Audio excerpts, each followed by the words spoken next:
I got another unsolved crime in today's episode. We're heading over to Burke County to talk about the mysterious murder of Rhonda Hinson.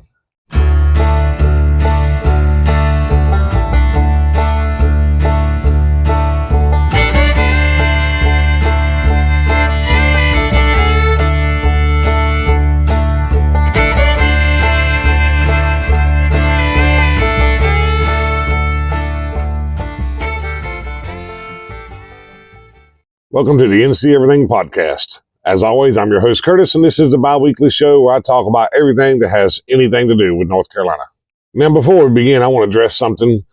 As most of you know, I'm not a former radio DJ or media producer. I'm just a regular guy, and I'm winging it. Also, I'm a one-man band. I don't have a staff or anything or anybody to kind of help me figure things out. Now, the reason I'm telling you this is because over the past year, I've had a lot of people join the Facebook group. I made a point to welcome each and every new member, but somewhere along the way, I stopped getting notifications about new members. This made it a really nice surprise when I found out how many people had joined up without my knowledge, but I do feel bad that you didn't get that small token of appreciation. So I want to say right now that I know you're there, and I really do appreciate all the support and the extra company. You're not unrecognized, and so again, thank you so much for joining. Speaking of joining, if you're new to the show and you want more NC Everything, feel free to get on Facebook, search the NC Everything Podcast, and join the group. Or you can just check out the links in the description below if I remembered to put them in there. Also in the description, you'll find a link to Tasting NC, a monthly show I do with my wife Jamie where we taste everything that has anything to do with North Carolina. And if you're listening and you want to see if I look as awful as I sound, there's a link to the YouTube channel. And lastly, if you want to reach out and say hello or suggest some content for an episode, you can reach me at the NC Everything Podcast at gmail.com. And that brings us to the content. Today's episode is a listener suggestion that came in from Wanda Norton 9617. Thank you, Wanda Norton, for the suggestion. I talked about, winging it on this show. For this episode, I did write a script. I'm going to go by that pretty closely. It may not be perfect, but I wanted to make sure I got everything right. And a script does kind of speed up the process. I just didn't want to sound like I'm reading the script, so I'm sorry if I do. But you'll notice that I'm looking down more than looking at the camera. And for that, I apologize. I think it's a fair trade-off. So let's get into it. Like a lot of my content, I've never heard of Rhonda Hinson until it was suggested. All the murders bother me, but this one especially bothered me because there really seems to be no real motive for the crime. Of course, I guess, what is a real motive? There's no real reason to murder anybody, no justifiable reason. So you'll see there's some possible motive, but it's weak motive. It's a stupid reason to end somebody's life. But I won't jump ahead, so let's go back to 1981. Rhonda Hinson was a South Carolina native who was born in a place called Great Falls. It looks like Great Falls was about 50 miles south of Charlotte. Well, it wasn't too long before Rhonda and her family pull up stakes and they move about 80 miles north and into Burke County to a town some of you may know called Valdez. It seems like Rhonda had a great family and grew up pretty happy. She must have been pretty outgoing because she ended up playing basketball and tennis and even ran track. Her mama described her as funny and happy and said she loved everyone. She went on to say that everyone loved Rhonda too, and that she had plenty of friends due to her caring personality. She even had a steady boyfriend starting in her junior year of high school. His name was Greg McDowell. Rhonda's mama said that Greg was everything a lady could want during the first year of the relationship, but after that, things seemed to take a bad turn. The story is that Greg started to get pretty jealous and insecure. This in turn made Greg a little overbearing. Now, I mentioned that Rhonda was said to have a lot of friends. One friend in particular was named Jill Turner. Rhonda and Jill had met in the 4th grade, and they were more like sisters than friends from that point forward. Rhonda and Jill would graduate from East Burke High School together in June of 1981, but this is where they started going their separate ways. But not on bad terms. Jill was prepped and ready to head off to college. Rhonda, on the other hand, was not interested in college. She wanted to go ahead and enter the workforce, and that's what she did. At the youthful age of 19, she began working at the Hickory Steel Company as a key punch operator, and the Hickory Steel Company was in Hickory. I'm not sure the distance between Hickory and Valdez, but I don't think it's that far. And another thing, I'm not real sure what a key punch operator is. I Googled it, And one item referred to entering data into a computer using a keyboard, and another item referred to punching holes in time cards. So I'm not exactly sure what her role was there.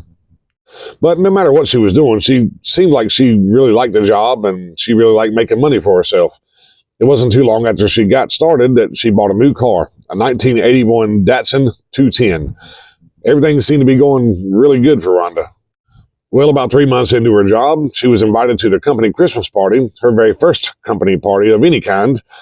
However, as outgoing as Rhonda was, she didn't really want to go to the event. It didn't really say why.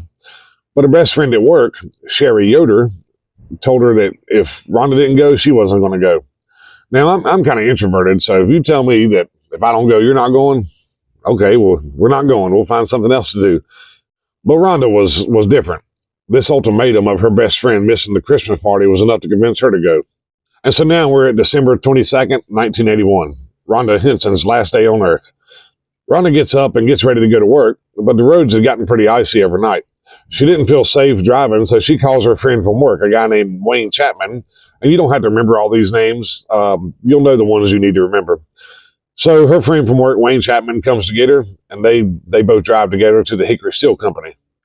Later that day, kind of the last minute, Rhonda calls her mama from work and tells her to go into town and buy her something nice to wear for the Christmas party since she had changed her mind and she decided to go after all. Well, Rhonda's mama decides to drive Rhonda's car, but after an attempt, she tried to drive it, but she changed her mind because if you ever drive someone else's car, it just feels weird, And so she wasn't used to driving Rhonda's car, so she eventually went back to the house and she got her own car. And I do want you to remember that fact. Rhonda's mama, she got in Rhonda's car and drove it for a little bit, so she got a really good look at what the inside of that car looks like. But Mama goes to town. She gets her a nice little outfit to wear for the Christmas party. So now Rhonda's excited. Sherry's excited. I think even Mama was excited for Rhonda. But you know who wasn't too excited? The overbearing boyfriend, Greg McDowell. Apparently he wanted Rhonda to come spend some time with him, or at least not go spend time with anybody else. At some point, he made it known that he wanted to go as her date. But Rhonda had already decided that she and Sherry Yoder, would go together. In fact, the plan was that she would drive to Sherry's house and they would go to the party in Hickory together from there. She told her mama that she would probably be spending the night at Sherry's house because she didn't want to drive home real late at night. So that was the plan. After getting ready to go and heading for the door, Rhonda's mama told her that she needed to take a jacket since it was pretty chilly out. Rhonda, at one point, had an East Burke High School leather jacket that belonged to boyfriend Greg. She told her mama that the jacket in question was at Greg's house. She didn't have the jacket with her at the time. No worries. She also had a gray hoodie. No, that wasn't true. The gray hoodie, she told her mama, was in another friend's car, Mark Turner. You remember her best friend from high school, Jill Turner? Well, Mark was Jill's boyfriend.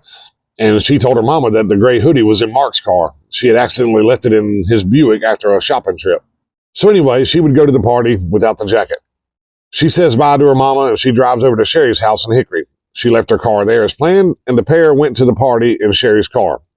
I'm assuming she had a pretty good time because she was there until somewhere around midnight. According to the Burke County Sheriff's Department, Rhonda left the party around midnight with a couple of friends.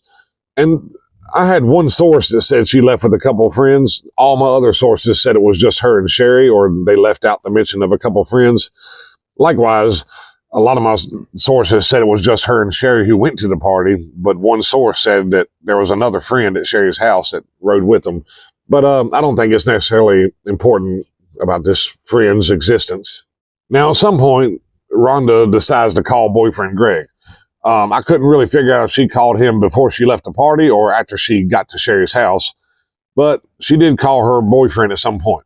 I'm not real sure what was said on this brief phone call, but Rhonda was quoted as saying that Greg was pretty mad. She told Sherry that she thought this was it. She and Greg were finally going to break up.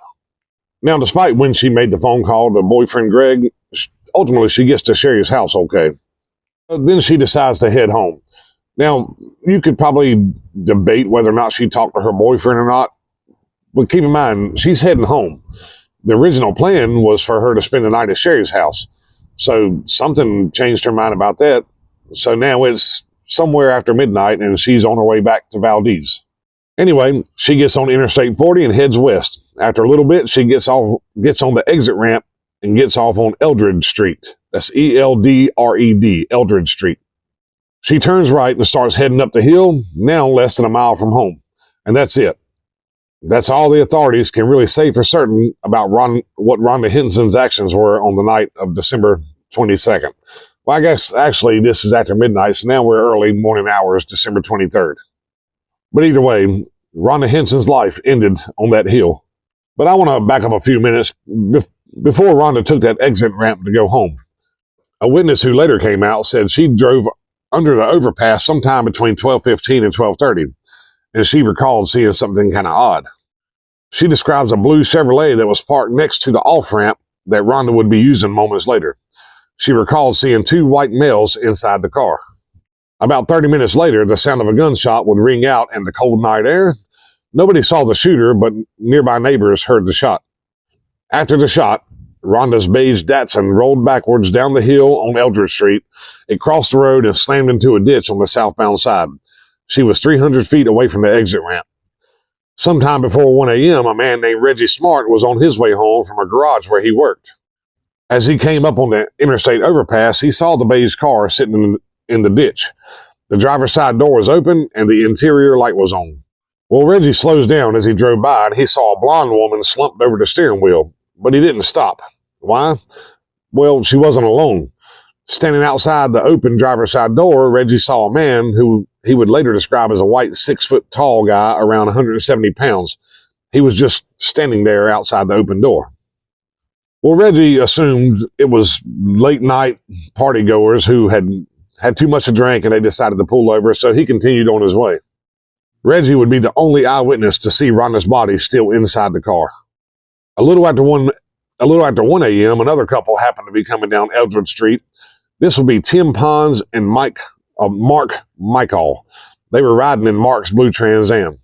After seeing the beige Datsun in the ditch, they pulled over into a nearby driveway and they walked over to see what was going on. The car was still running, the headlights were still on, and they could hear the low music from the radio. They walked up on the passenger side of the vehicle, and immediately they saw not the body of a young woman. They saw a bullet hole and a lot of blood in the front seat. Now, keep in mind the way this car was angled, it was kind of pointed up the hill, and the end of the car, the butt end of the car was in the ditch. And the driver's side door up here was open. I don't know if you're watching on YouTube, I don't know if my hand signals help. But they had walked up on the passenger side. Well, Tim Pons, he starts walking around to the driver's side and to see, what was on the other side of the car. But Mark Michael, he stopped him and said they need to go get the police. So these two start heading for their own car when a couple of their friends happened by. These newcomers were Jerry Baker and Todd Garou. They pull into a garden center that's located nearby, and they yell to Tim and Mark, "Hey, what happened?" Tim and Mark say they don't know, but they need the police. And with this, Jerry and Todd crank up and drive towards town. Well, they were looking for anybody in law enforcement who could help. Now, it's the middle of the night. There's not a whole lot of people around. It said they were running red lights, just trying to draw some attention from somebody who could help. Finally, they run into Lieutenant Harry Feimster and convince him to follow them back to where their friends are waiting. Sources say that about 10 minutes had passed from the time they saw Tim and Mark till the time the lieutenant got back there with them. And just for an accurate timestamp now, they said Rhonda left the party somewhere around midnight. Well, at 1:14 a.m., the lieutenant starts running the plates of Rhonda's beige Datsun. So you take away the time Rhonda left the party with Sherry to go back to her house, and not much time has passed since Rhonda was last seen alive at this point. Now, back at the scene, like I said earlier, Tim and Mark, they didn't see anybody around the vehicle despite an earlier witness, Reggie, seeing two individuals. The reason Tim and Mark didn't see anyone was because the male that they had seen was now gone. Rhonda, however, was still there, but she was out of sight for Mark and Reggie. Remember, I talked about the car going into the ditch at kind of an angle with the nose pointing north and the tail end of the car in the ditch. Well, the driver's side door was still open. Rhonda was now laying on the ground behind the open driver's side door towards the back of the car. Her head had been propped up on the rear tire and her arms were placed by her sides. So if those guys did walk around the car, they probably, and looked around the open door, they probably would have seen Rhonda laying there. So in order to get to the body, the lieutenant used his elbow to shut the driver's side door, and when he did, he noticed two things. One, that the driver's side window was rolled halfway down despite the chilly night air. Two, the interior light remained on. And in case you're not putting two and two together, when he shut the door, the interior light stayed on. This indicates that the light was on not because the door was open, but because somebody had manually cut the interior light on. After determining that Rhonda was indeed deceased, the lieutenant began looking around the vehicle. And the car was a complete mess with items strewn all over the back seat. Remember when Rhonda told her mama that her jacket was at boyfriend Greg's house and her hoodie was in that friend Mark Turner's car? Well, both of these items were found together in the back seat of Rhonda's car. Another item that was in the car was a pink stuffed snake. Now remember this pink snake, I'll get back to it later. The lieutenant also notices a bullet hole. It was in the trunk, a little less than a foot off-center towards the driver's side. It would be discovered that the bullet from a high-powered rifle, not a pistol, was fired into the trunk. The bullet then traveled through the car, through the seat, and into Rhonda's lung and heart. They believe the shot would have killed her almost instantly. Police weren't on scene too long before curious onlookers started showing up and a crowd started gathering. One thing I want to insert here is that one visitor to the crime scene stood out more than the others. His name was Charles McDowell. His son, Greg, was Rhonda's boyfriend. And maybe this is nothing, but keep in mind, it's somewhere around 2 o'clock in the morning at this point. I could see folks in the general vicinity being woken up and coming out to see what was going on, but why was Charles McDowell awake and driving around in the middle of the night? And this isn't even Christmas Eve when a lot of people are up until the wee hours of the morning. It's December 23rd. Anyway, after law enforcement realized who this newcomer was, he was told to head up to the Hinson house, Rhonda's mama, and just wait. Rhonda's parents were getting the tragic news around 3 o'clock that morning. On Christmas Day, they were burying their only daughter.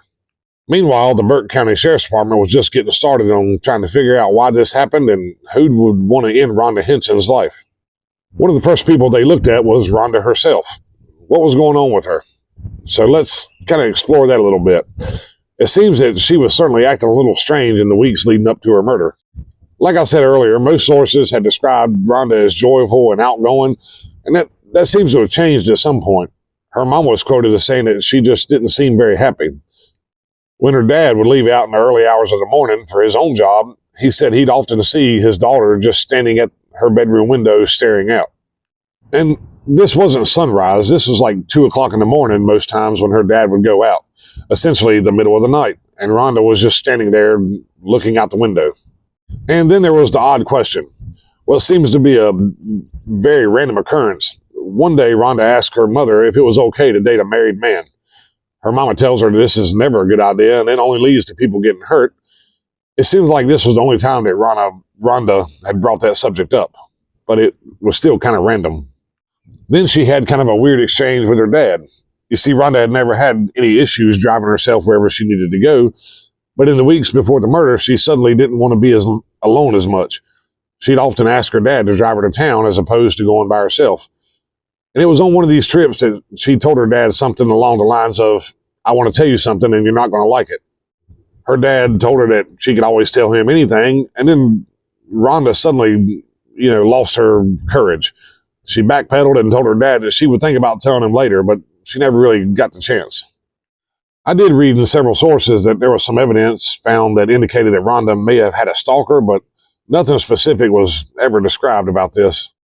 Before I move on, I want to say that nobody ever knew what Rhonda was going to tell her daddy that day, but maybe she told somebody else. I don't mean to drop a random bomb here, but Rhonda supposedly confided in one of her cousins. She told this cousin that her boyfriend's dad, the Reverend Charles, had made advances toward her.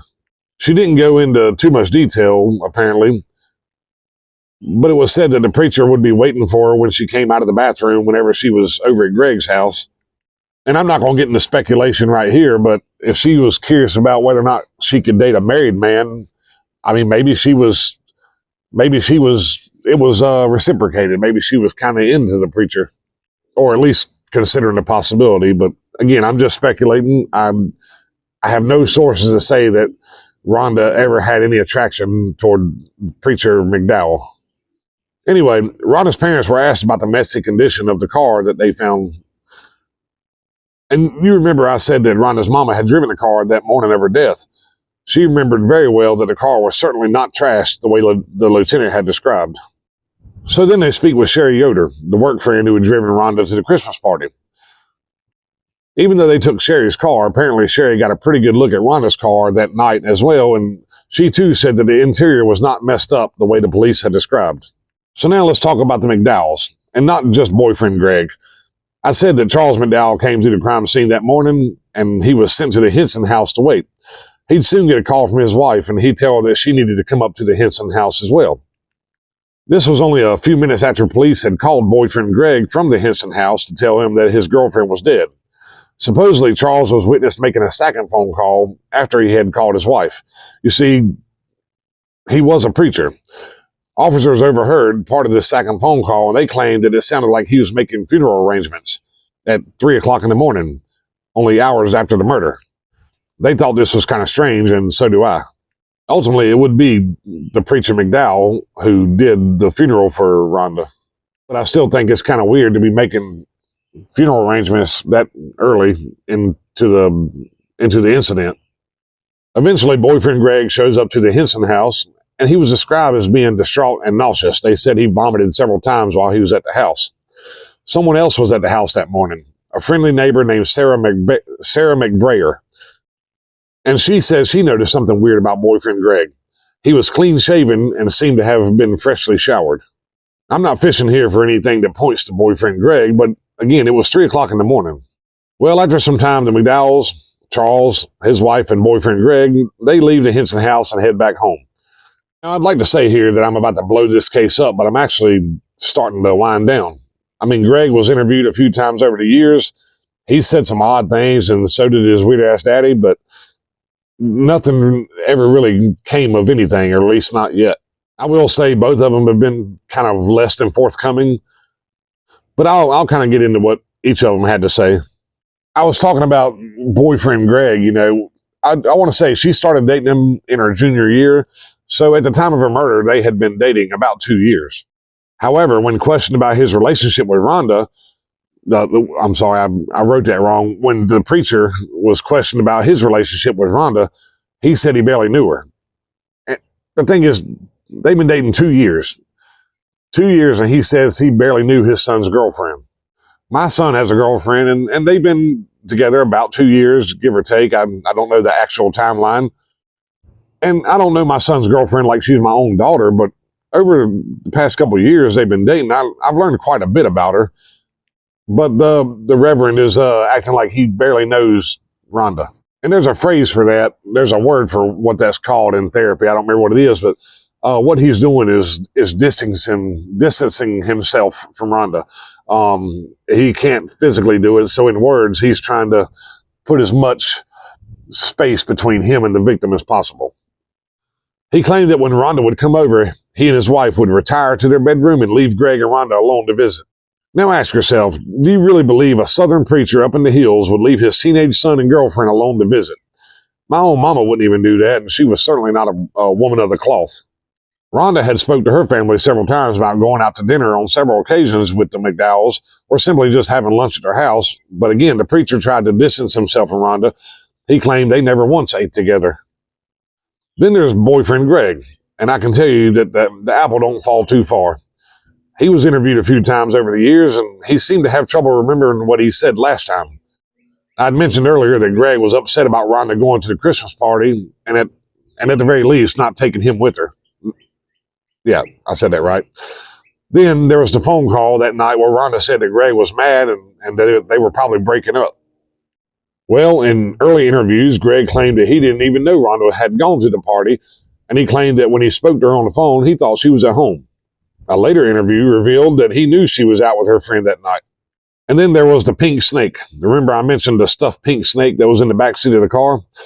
In early interviews, Greg seemed to have no recollection of this snake at all. In a later interview, he finally remembered getting the snake on a trip to Myrtle Beach, and he had commented that the snake stayed on his nightstand. Again, by his own words, the snake in question stayed on his nightstand, yet it was in the car that morning, along with his leather jacket and the hoodie that was supposedly in the car of that other friend.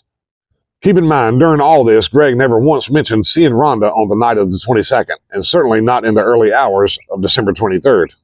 Now, personally, I don't think this is a really hard puzzle to put together. I'll quote what an investigative reporter told the Reverend McDowell in one of his last conversations that they had. The reporter gave his blunt theory. He said, quote, "During the early morning of Wednesday, December 23rd, 1981, Rhonda Hinson met Greg McDowell at the I-40 exit 112, at which time he returned items belonging to his girlfriend of 2 years. An argument ensued between the couple, after which Rhonda drove away.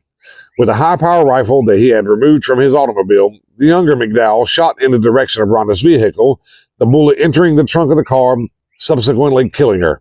Moreover, the whole family covered it up." End quote. Now, if I didn't have anything to do with this, at that point, I'd probably get angry and deny all of it. And there'd be a lot of words exchanged. I might even talk about getting a lawyer. Well, not the preacher.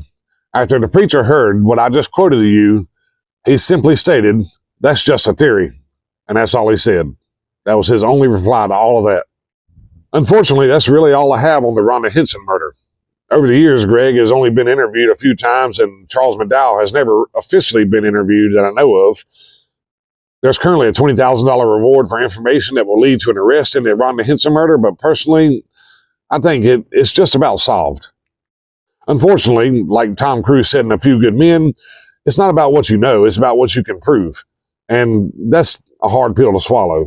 Anyone with information about the murder of Rhonda Hinson is asked to call the Burke County Sheriff's Department at 828-438-5506. Now, my final thoughts on it, I know y'all are probably ready to wrap up. I like the investigative reporter's theory. I think Greg McDowell did break up with Rhonda that night, or vice versa. And I think at some point that night, probably at the overpass, he did meet her and probably aggressively throw all his shit in her car. If you've ever been broken up with or broke up with somebody, it's emotional. I doubt he was delicately saying, "Okay, here's my leather jacket and here's the pink snake." No, he was probably just throwing that shit in there and cussing her out the whole time. One thing I don't like about the investigative reporter's theory, he says that she drove away and he went to his car, got a high-powered rifle, and fired in her direction. I feel like the only way that could be true is if he had that rifle ready to go, because he intended on shooting her that night, or at least had it as a backup plan. Maybe he didn't mean to kill her, but I'm saying the rifle had to be ready. That had to be part of the plan. If it wasn't part of the plan, I would say that somebody else was there that night. If somebody else was there that night shooting at her car, not necessarily murdering her, but shooting at her car was definitely part of the plan, and they were already sitting somewhere with the sights on her, waiting to pull the trigger. I just don't think in haste he grabbed his rifle and shot at the car. So I can't say for sure I'm sold that Greg McDowell shot Rhonda Hinson, but I am convinced he was involved. I think we have a case here of like the John Benet Ramsey case. I think somebody in that family killed her, and everybody in the family decided to cover it up.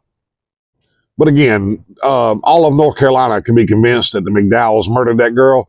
It's not about what you know, it's about what you can prove. And so far, there's not been enough proof to convict anybody or charge anybody, I guess.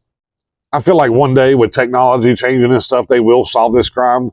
Somebody will be charged, maybe even post-mortem. But I think Rhonda's poor family will never live to see that. I think if that happens, it'll be too far down the road. But anyway, that's the end of this episode, The Murder of Rhonda Hinson. I hope you guys enjoyed it as best as you could enjoy an episode of this nature. And if you did like the show, don't forget to rate, review, and subscribe. And check out the links below for more NC Everything. Thank you again, Wanda Norton 9617, for suggesting this episode.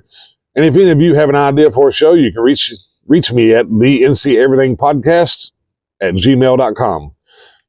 Thank you all for listening, and I'll talk to you in a couple of weeks.